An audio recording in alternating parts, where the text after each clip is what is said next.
Hello and welcome to this special series of episodes called 29 Days of Magic. During Black History Month, the month of February, I'll be interviewing a Black woman a day who's from business and entrepreneurship. You name it, I'm going to have a chat with her. The idea for this is to show off the amazingness of Black women throughout various industries. I hope you take a listen, like, share, review, and be inspired by these incredible stories. Take a listen. Hello, and welcome to this episode of the Reset Podcast. I'm your host, Laura Munoz, CEO of the cultural communications agency, D-Flash. Each episode, I'm bringing on a different business leader who's doing some game-changing work. And I'm so excited to have Teneshia J, who's the founder, creator, CEO of the amazing EGAMI Group and the creator of the Dream Project. Teneshia is a phenomenal leader and has done so much to move the cultural needle. It's going to be a great conversation. Take a listen. Hey, Teneshia. Hi, Laura. I am so excited to be here with you. I'm so excited to have you on the show. You're one of my favorite CEOs. And so I'm so psyched to have you chatting about all good things. So the way the podcast works is the first question is always the same. So Teneshia, what was your first job? Oh boy. Okay. So my first job was, I landed my first job in the 3rd grade. And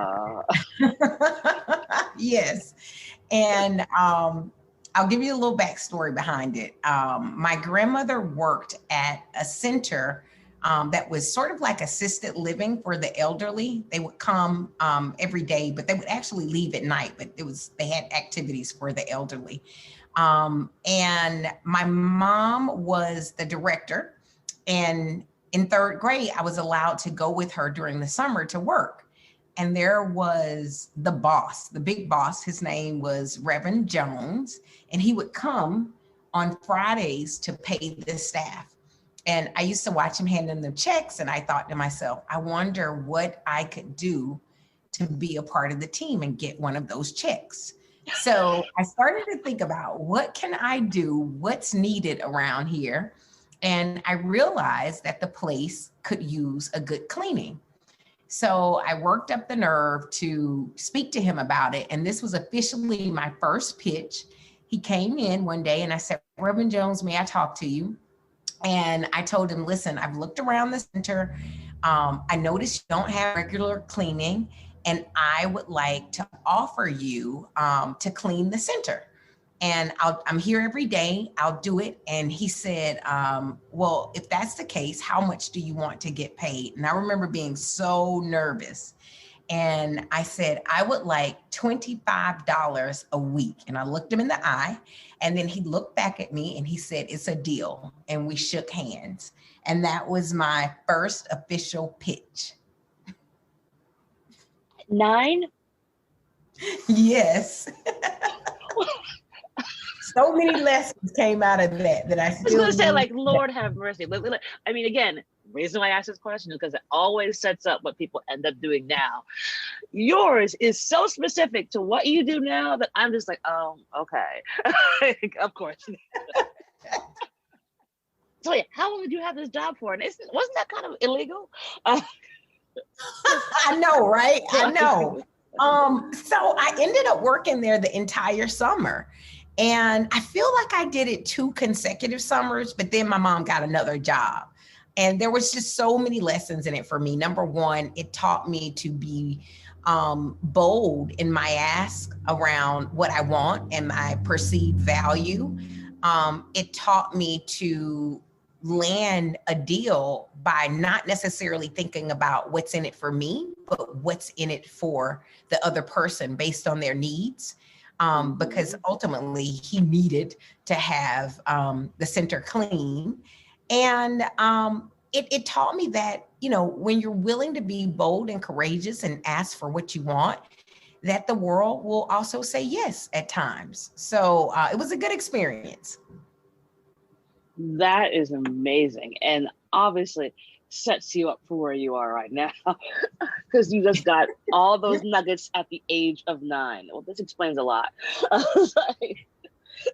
So from negotiating and asking for what you want at age 9 to now. What's that career journey been like? It's indeed been a journey. So for me, once I started earning money in the third grade, I was, I guess you say, like a little mini entrepreneur. I was kind of fixed, like, okay, I want to continue to figure out ways to earn dollars. So I went on, by the time I was 14, the summer that I was 14, I was working 3 jobs at one time. I was a waitress at Bonanza. I worked at Food World in an early morning shift. And then I worked at this pharmacy type store. I think it was like a Rite Aid or something as well. I had all 3 jobs at the same time. And that was by the time I was 14. So the work ethic of working hard, that's something that's just in my DNA. My father is an extremely hard worker, my mom and my grandparents. So I carried that forth. I continued to work, went to college, landed a job at IBM Global Services, was doing well at IBM and was kind of climbing the corporate ladder. And I had an aha there. So the aha was really centered around, I wasn't fulfilled. I was earning dollars, earning money, but something was really missing. And for a number of years, I tried to ignore it. And I thought, if I earn more money, then everything will at some point balance out. But it really did get louder and louder. And I went to work on my master's, and one of the professors challenged us in the course to really think about what was the driving decision behind all of our major choices. And my aha was centered around, my driving decision was earning potential. And at the end of that paper, I wrote, I am going to try a career path where I will lead with purpose and passion versus leading with profit and dollars. And that shift was just absolutely like the biggest shift that changed my entire career trajectory that I have been on for the past 17 years since that moment. So once I had that aha, I went on this path of really trying to discover, what am I passionate about? I wrote down things that I was passionate about. I started volunteering in areas that align with that passion. I offered my service to volunteer to Russell Simmons and Kimora Simmons. I offered that service over and over. Wait a minute. Back up a second. I know, right? Because the story's about to take another turn here. Yeah, I believe the story is going to flip on its head at this moment. How does one become an adult intern for Kimora and Russell Simmons? So at some point, my career trajectory definitely got off of the traditional path. So I ended up leaving IBM. And when I left IBM, I just had this burning desire that I wanted to change careers. And I would read all of these different books. And I actually read one of Russell's books. At the time, it was a book called Life and Death. And I thought to myself, I like what's happening in hip hop and entertainment, and I would love to contribute my ideas. And I noticed that a lot of people that got their breaks, like your Kevin Lyles of the world, or even P. Diddy, that they started from an internship. And so in my mind, I thought to myself, I don't know anyone in the industry. I don't know anyone, and I don't have the experience. So the only way that I'm going to be able to get in is by offering the skills that I do have for no fee in exchange for an opportunity to learn. And I actually started practicing this 1-minute pitch. And I said, I'm going to meet someone in entertainment and they're going to give me this chance. I didn't know who that someone would be though. So fast forward, I start networking in places that I knew leaders in entertainment would be. One of those places was there's a magic trade show that happens in Las Vegas. It's like a fashion trade show that happened 2 times a year. And I was there networking, and literally I bumped into Russell Simmons. He was going into the restroom and I was walking by, and I pitched myself. I already was ready because I had practiced this 1-minute pitch. And I essentially said, listen, I love what you and Kimura are doing. I have 5 years of corporate experience. I'm willing to contribute my corporate experience within your organization for no fee in exchange for an opportunity to learn from you guys. Again, nothing traditional about that, right? And again, I don't even know if it's quite legal now. Yeah, but that's neither here nor there. But that was my big break. I mean, it didn't. It's not like Kimura and Russell said yes that first time. I was very persistent. I followed up a whole lot. Almost to the point where it could be perceived as a stalkerish. But eventually, a smidge. Eventually that persistent paid off. And they said, hey, listen, come offer your services. Remember, you said you're doing this for no fee. And that was my big shot. That was my opportunity to really change the career path that I was previously on. Wow. So what did you end up doing for them? So when I first got there, my mom told me, because you can probably tell from this interview, I'm a big talker. And I remember, I remember shy wallflower, 9 years old, negotiating her own salary. But yeah, shy, yeah, not big talker at all. Yeah.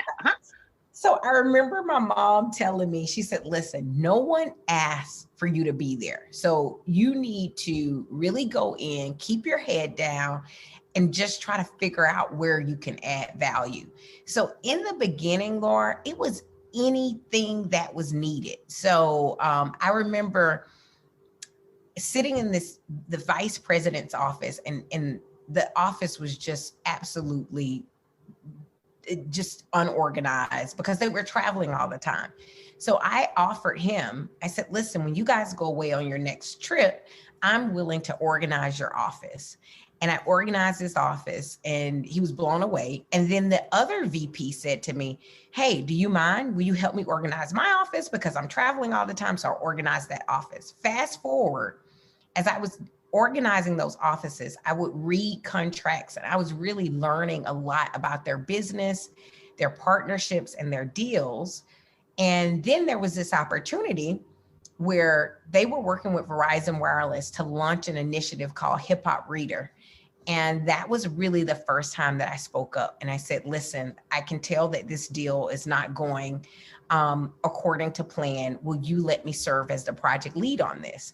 And when I said it, literally, Russell said, I didn't even realize you were still here.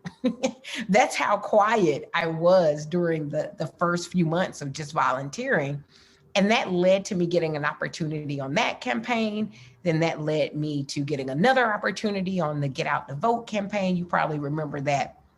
And I just continued to be able to work on campaigns that connected community, culture, and causes together, which is really the core pillars of what EGAMI Group is now. And I ended up going from a unpaid intern volunteer to general manager of Rush Communications, which was the holding company, within 1 year.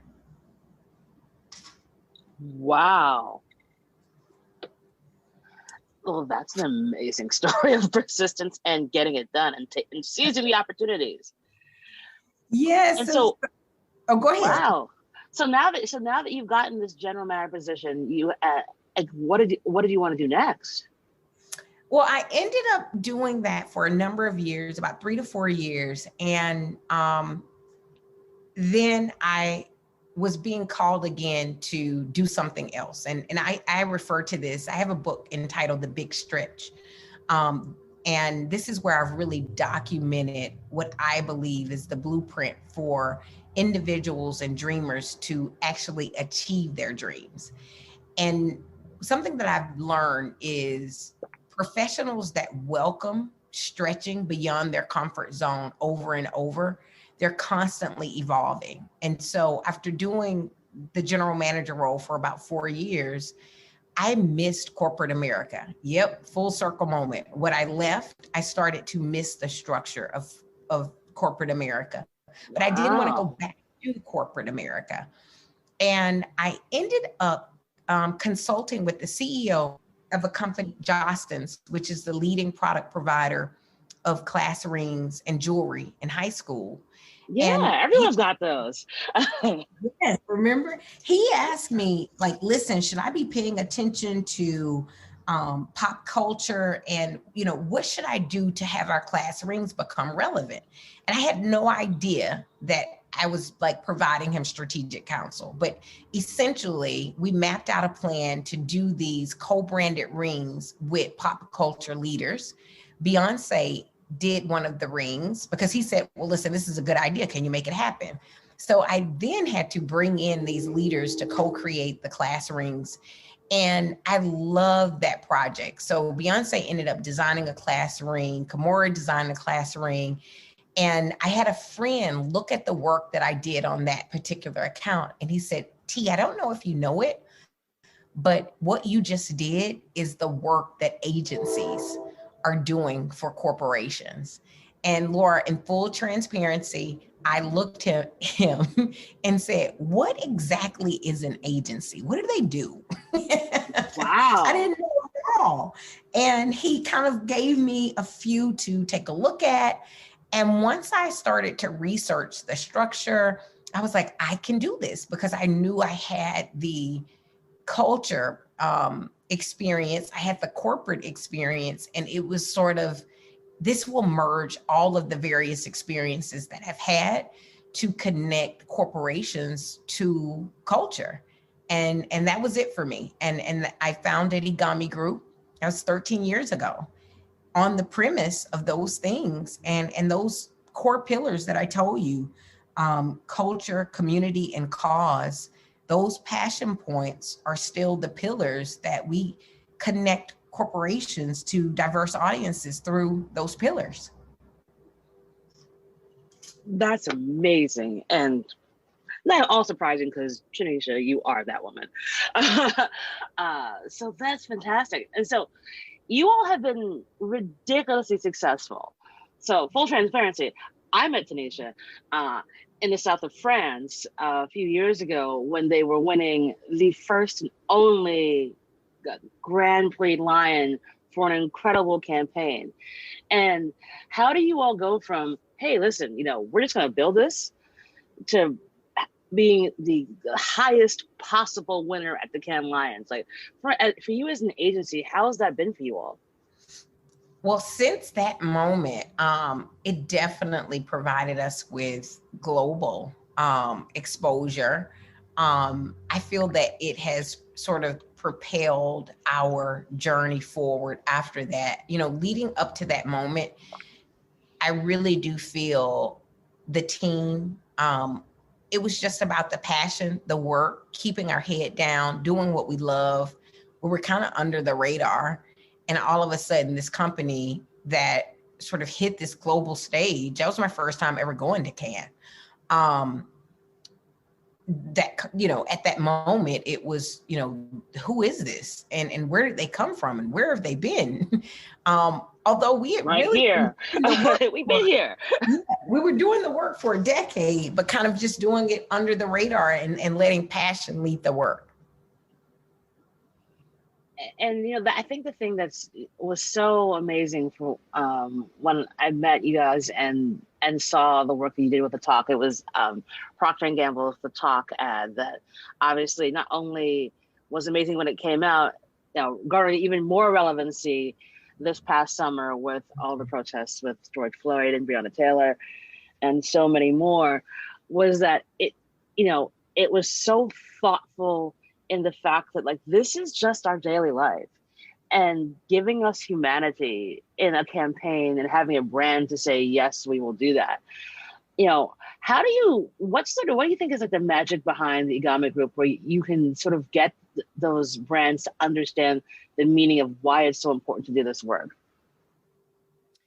I would say our magic of what makes EGAMI is a combination of two things. Being purpose pioneers married with multicultural cultural competency expertise.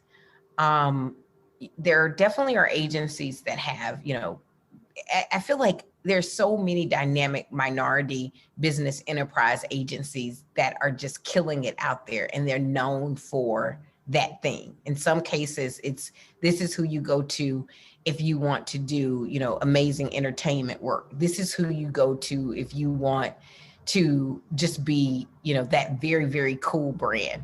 This is who you go to if you want to make an impact in the world. So we're very much so purpose driven. All of the work that we are bringing to the marketplace, we're going to explore with the brand, who are you? Why does your brand exist? And what becomes possible in the lives of consumers as well as multicultural communities because your brand exists. And those simple questions allow us to open up into just very inspiring, purpose-inspired territories that drives meaningful impact in communities. And so that's the why, that's the secret sauce. That's why they're coming to us. If they want to start doing amazing, dope things that will leave an impact, a measurable impact in multicultural communities, then we can get at it together. That's amazing. And a really succinct way of explaining it, because I think there's all this fluff around what do we do? And it's like, there are agencies that are already doing this and we're killing the game. You as a brand just have to understand what is it you're trying to achieve, and then call some folks like you.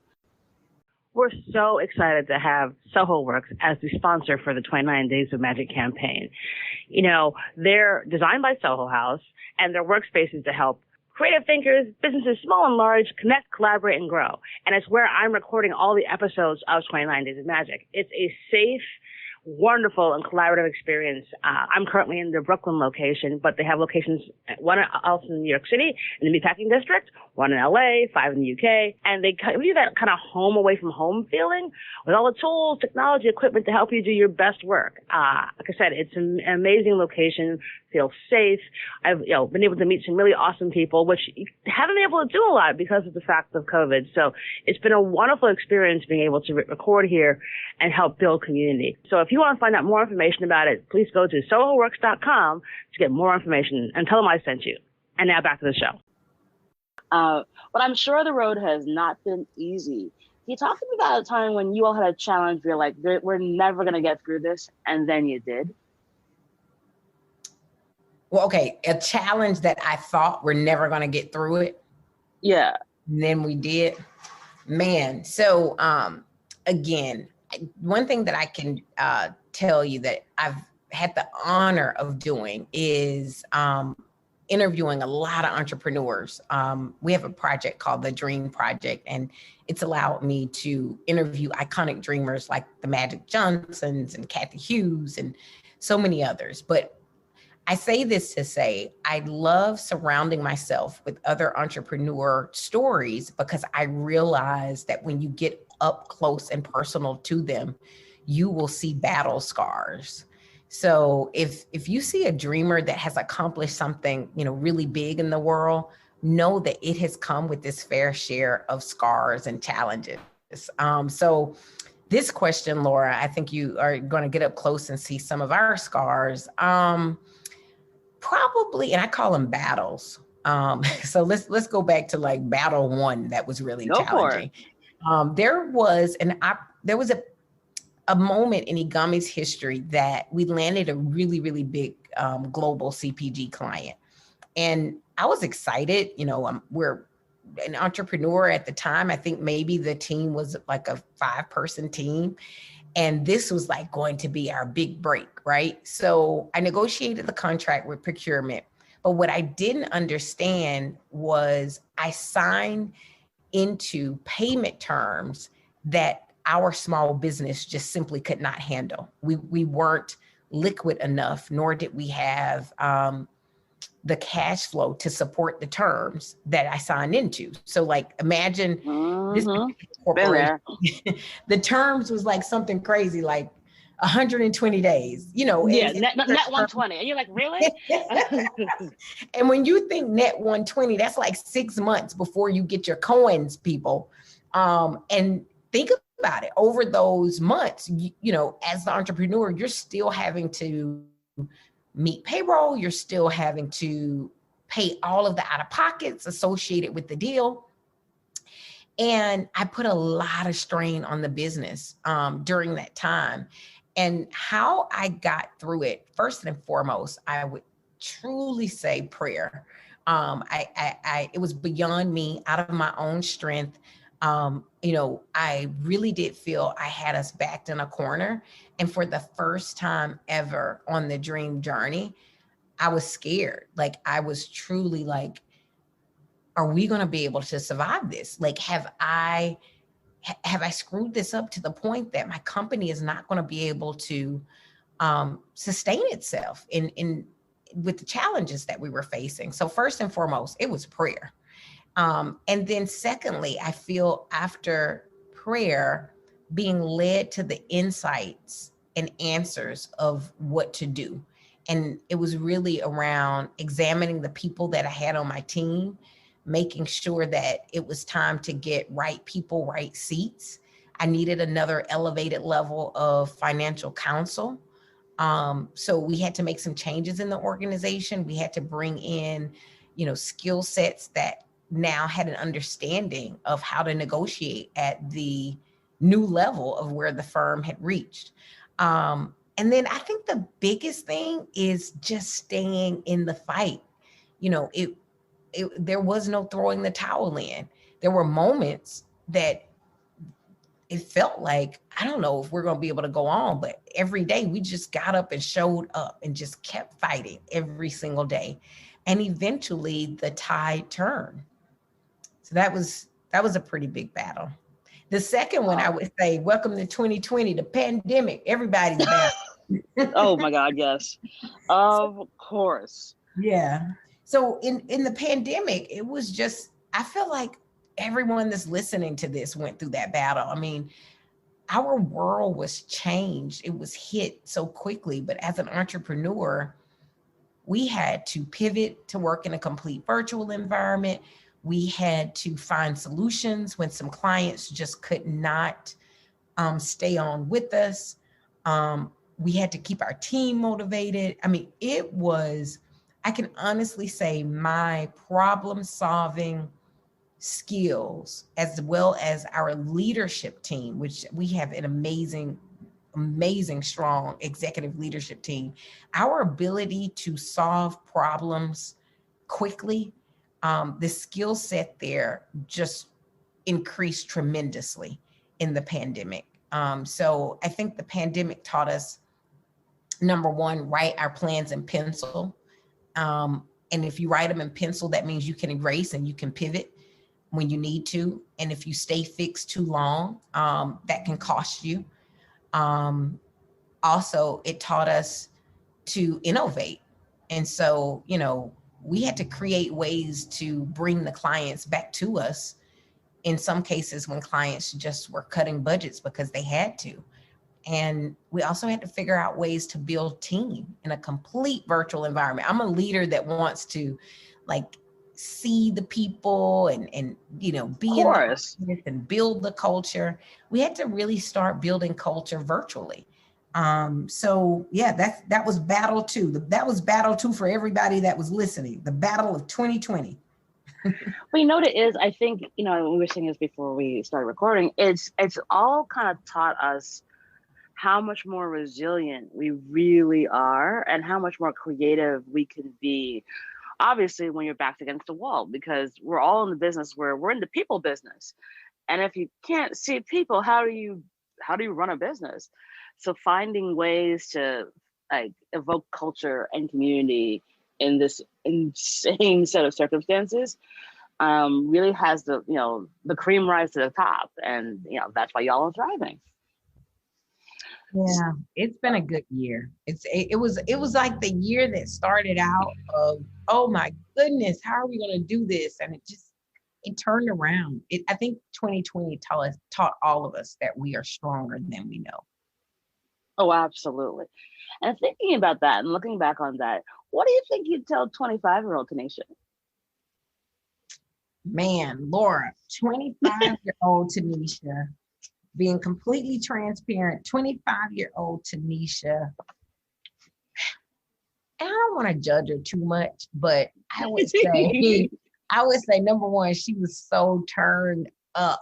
I was going out to the club like that was my job, like it was my second job. Like my mom, she's like, Tanisha, do you realize I call you and you go out every night? Like I had some girlfriends that I met in Minneapolis, and it's almost like during my college years, I was so strict because I knew I couldn't afford to mess up. And so I graduated with this high GPA. I landed this corporate job. But once I got the corporate job, it was like, okay, I want to go do all the partying that I didn't do in college. Didn't do in college. So I was partying big time. I also don't think during that time that I had a great sense of my personal self-worth in terms of just some of the personal work of loving yourself. And when you don't have that self-worth, you will allow others in your world that doesn't value, you, because you're not necessarily valuing you. So I definitely think I had relationships in my life at the time that did not reflect my worthiness. And then the third thing was I was kind of lost chasing paper, like I told you. I really didn't think about purpose during that period. So what I would tell my 25-year-old self is, number one, I would tell her, relax. You're going to figure it out. You're going to figure it out. Like breathe, relax. You don't have to be perfect. All of these decisions, like give yourself some grace. So I would tell her that. I would also whisper in her ear, you're worth it. You are worthy, and you're worthy of, greatness. You're worthy of a life fulfilled with joy and passion. And I would probably give her a little cheat sheet to say, hey, just try following the path that you are passionate about. Just try the purpose-driven path out, and you're going to be amazed with what life has in store. I think it's absolutely wonderful and so necessary for folks to hear. It's like, let's try. Never know where you might end up. So, talking about how, obviously 2020 was a challenging year and so much for all of us. It's hard to navigate, especially when you're a leader. What do you do for your self-care? Well, when the pandemic first happened, that's one place that I can say I was just horrible. I was so stressed out. I didn't even realize I was that stressed out, but I was eating like crazy. And then my grandmother got sick and she died. And I really felt, from a self-care perspective, I was just out of control in the pandemic. I just wasn't balanced. And I realized that was from about April to November. I know that's a long period. April to November. It's a pandemic. It was understandable. It's a pandemic. We were existing through a pandemic. Understandable. I gained 30 pounds. Like I didn't even realize. Well, you know what I did realize when I couldn't fit my clothes. That might have been an indicator. Yeah. But I kept saying, Oh, I'm gonna get to it later. And then November, that was my moment of like you like in the midst of all of this, you have done this before, and you know the importance of putting you in the equation. Like I've been in the game a long time, so I know the importance of putting me as the main priority. And when I say me, not the business, but my soul, my mind, my spirit, my physical healthiness. And I recommitted to myself in November, and I started slow. Things like going for walks. I did find a gym that I felt comfortable in, because a lot of it was just not feeling comfortable anymore.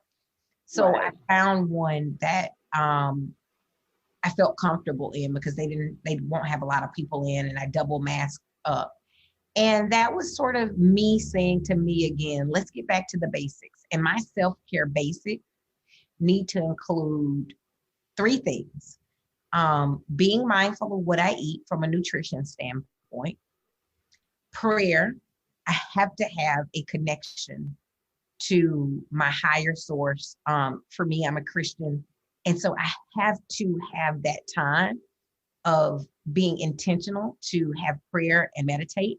And then the third thing that's very important is I must have physical activity. Um, so I went back to the basics of the things that I know are important for me. Awesome. And how's that journey been since November? Oh, I feel so much better. I mean, totally not Good. where I want. I'm not where I want to be with all the weight that I gained, but um, but We're all there. It's okay. that's the one thing that I can say I don't feel bad about, because we got an excuse. We at this point it's like, girl, we've been in a Come on. pandemic. Like, So pandemic, you are allowed. I mean, we've all gained weight. And the other thing that I think also threw us off was that we all went from being like, looking wonderful in our outfits to go to work to wearing sweats at home. And so sweats have elastic in them. So you don't realize how much weight you're gaining until you go and put a pair of pants. You're like, what is going on? I What happened know, I know. here? So, but it's okay because it's a pandemic. We're allowed.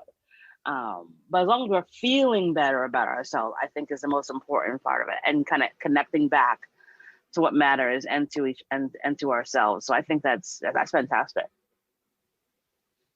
Yes, so feeling good, feeling like I'm definitely putting me back in the equation, and overall feeling really good about 2021. Awesome. And then last question for you: do you have a give and or an ask of the audience? This is good. I'm glad I didn't read the questions beforehand. My ask of the audience would be, we're still early in the year. I'm not quite sure when you're gonna run this, Laura, but we're still early in the year. I would like to challenge you to think about, what is your dream for 2021? And that can be professionally and or personally. Is there something on your heart that is just pulling, tugging, you've always wanted to do, and you've had it on the I'm going to get to this one day? And or maybe it's something that is right before you now, but you're kind of scared to go after it. Because it would make you even more uncomfortable. And who wants to be uncomfortable after coming out of a pandemic and being uncomfortable all of 2020? But my ask of you is going to be to say yes to the challenge and to say yes to the stretch. And my definition of the stretch is a willingness to expand and go beyond your comfort zone in order to reach your dream. So that's my ask. And if you are willing to say yes to that, I definitely encourage you to grab a copy of The Big Stretch. And you can do that anywhere books are sold. And literally, it is a 90-day action plan to work with you to get that idea that just popped in your head, to take it from idea into reality. So I would serve as your dream coach. There are weekly exercises that you have to do and apply towards your dream week after week after week. So almost think like you would be signing up for a boot camp for your dream. That is my ask of you, is to say yes to the stretch, and let's do this in 2021. I love that. So, funny story. I bought your book when it came out, and I was like, I'm going to do this at the beginning of 2020. And so you can imagine where your book is. It's on my bookshelf. But funnily enough, I was thinking about, like, I do have an idea for a big stretch this year. So I think I will take you up on this, and I will let you know how it goes in the next 90 days. Yeah. Oh, one last thing. Also, everyone follow me on Instagram at Teneshia J Warner. Absolutely. So, Teneshia, like I said, I am so happy to have you as part of 29 Days of Magic. Yeah, this will go up like in the next week or so, because we're all getting this in for February. You know, you're just so inspiring. Like I said, I will never forget the day that we met, and I was like, it's can, girl. You need flats. And it's just so delightful to see how you all just continue to thrive.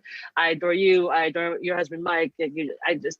I'm honored to know that you all just exist in this universe, doing the wonderful work that you do and changing hearts and minds and driving with purpose.